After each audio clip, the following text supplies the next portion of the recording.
மகாராஜ பெற்ற புது ரோஜ எலிசபெத் ராணியின் பேத்தியே தாயே தாயே மகளன வந்தாய் தந்தை சிந்தை நலமுற வந்தாய் நீயே லோகம் என்று ஆனாய் பெண்ணே என்னை ஆளும் தெய்வம் நீதான் கண்ணே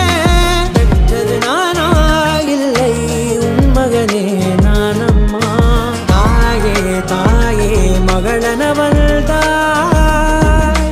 தந்தை சிந்தை நலமுற வந்தாய்